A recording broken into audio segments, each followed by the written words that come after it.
Hello everyone. Hello everyone. Today I want to talk about present perfect. What's a present perfect? Present perfect o'tmishda tugallangan ish, lekin uning natijasi yoki ta'siri hozir ham mavjud. Present perfect nima? Present perfect o'tmishda sodir bo'lgan, lekin natijasi yoki ahamiyati hozir ham mavjud bo'lgan ish harakati. Formulasi have, has plus verb 3. I have finished my homework.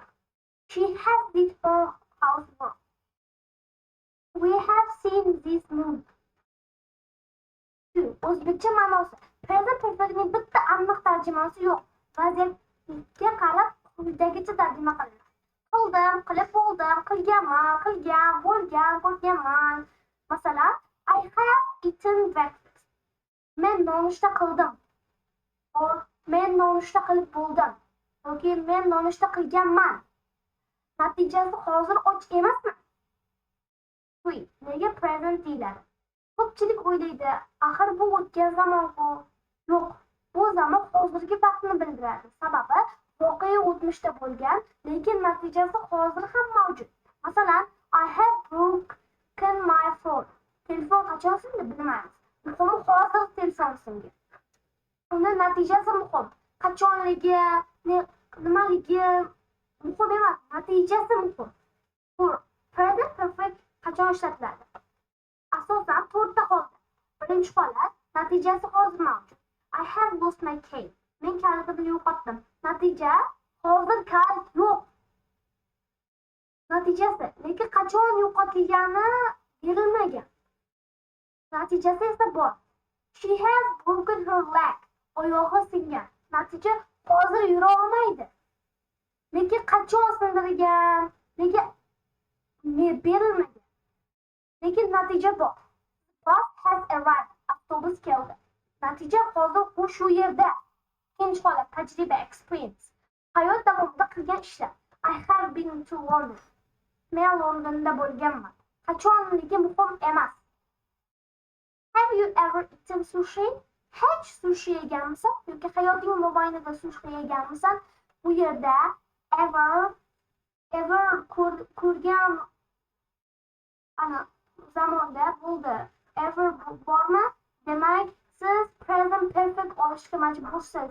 Agar sen uni ma'nosi sen hayoting mobaynida yeganmisan yoki hayoting mobaynida qilganmisan degan tarjimada kelsa, siz present perfect olasiz. I have never flown by plane.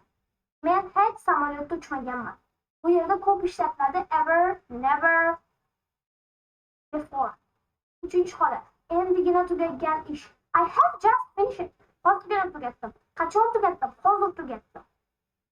Just bo'ldimi? Bu yerda ham present perfect olinadi. She has already left.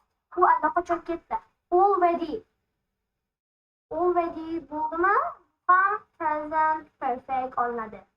Have you finished yet? Tugatdingmi? Yet. Mana. Yet qachongina o'zini ma'nosi, ya'ni hali ham yoki yet oxirida keldimi? Bo'ldi. Bu present perfect olinadi. Bu yerda ishlatiladi. Just, already, yet. To'rtinchi holat. O'tmishda boshlangan, hozirgacha davom etayotgan holat. I have lived here for 5 years. Men bu yerda 5 yildan beri yashayman. Hozir ham yashayapman. And keyin ham yashashim mumkin. Bu ham present perfect bilan keladi. She has worked here since 2020. 2020-yildan beri u shu yerda yashaydi. Hozir ham yashaydi, ishlaydi. Ishlaydi. Formulasi. Positive formulasi. Subject plus have, has plus verb 3. I have eaten. She has finished. And negative. Subject plus have not, has not plus verb 3. I haven't seen him. She hasn't arrived. Question. Have, has plus subject plus verb 3. Have you finished? Has she gone home? 6. Have, has. Subject. I have. You have. We have. They have.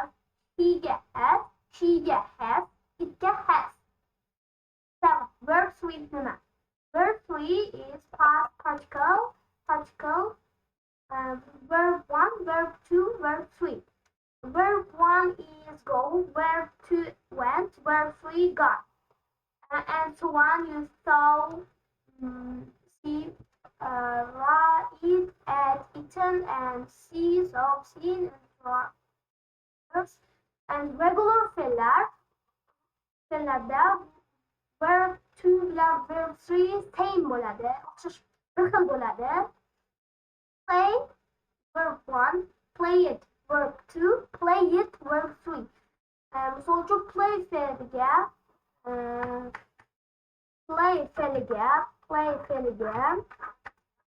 qo'shiladi. Play fe'liga ed qo'shiladi. Chunki nimaga? Play fe'li bu regular fe'l.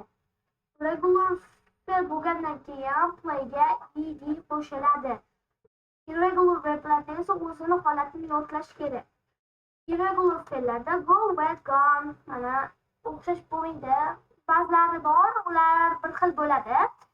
And 8. Present perfect signal verbs. Ko'p uchraydigan so'zlar. Already allaqachon, just hozirgina, yet hali ham, ever hayoting mobaynida, never hech qachon, recently yaqinda, lately so'nggi paytlarda, so far hozirgacha, until now hozirgacha, up to now hozirgacha, since dan beri buyon, for davomida, today bugun, this week bu hafta, this month bu oy, this year bu yil, and so on.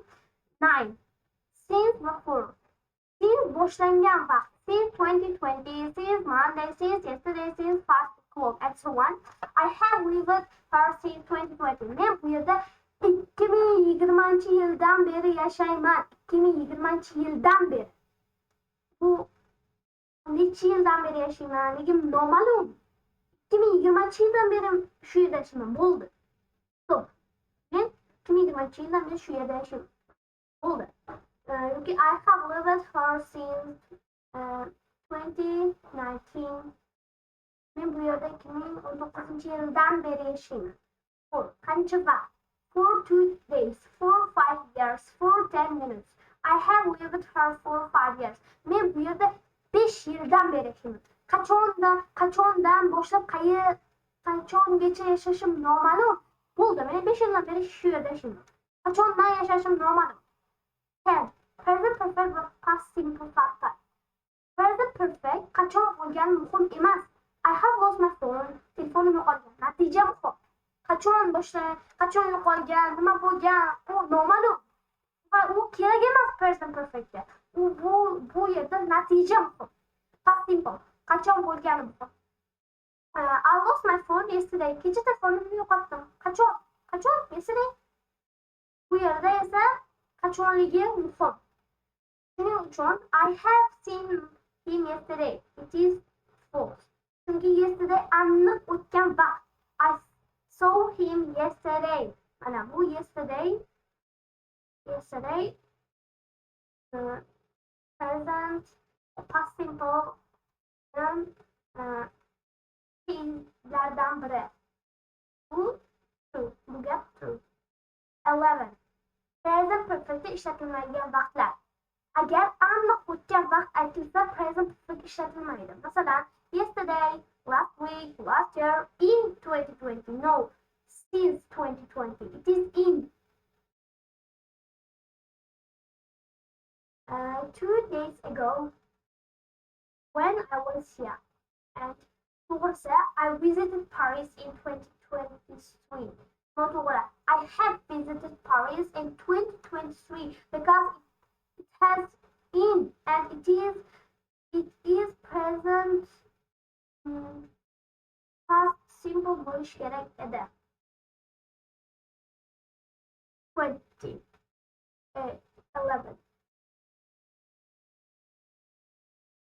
Present perfectning asosiy g'oyasi. O'zingiz uchun shu savolni bering. Bu ishning hozirgi aloqasi bormi? Agar ha bo'lsa, ko'pincha present perfect ishlatiladi. Masalan, I have lost my wallet. Hozir hamyonim yo'q. Natijasi hozir sezilmoqda. She has just arrived. U hozirgina keldi va hozir shu yerda. We have lived her for 10 years. Hozir ham shu yerda yashaymiz. Hozir yashaymiz. Oldin yashagan bo'lishimiz mumkin. Men 10 yoshimdan beri shu yerda yashayman. Agar ish faqat o'tmishda bo'lib o'tgan va hozir bilan bog'liq bo'lmasa, misol uchun men uyga vazifamni kecha qilib bo'ldim. Hozirgi aloqasi yo'q buni. Past simple ishlatiladi. I lost my wallet yesterday. Men kecha qabiyolimni yo'qotdim. She arrived at 8 o'clock. U 8da yetib keldi. Esda saqlash uchun eng qisqa qoida past simple qachon bo'lgani aytiladi. Present perfect esa natijasi yoki ta'siri hozirgacha borligini ko'rsatadi. Thank you for listening and bye.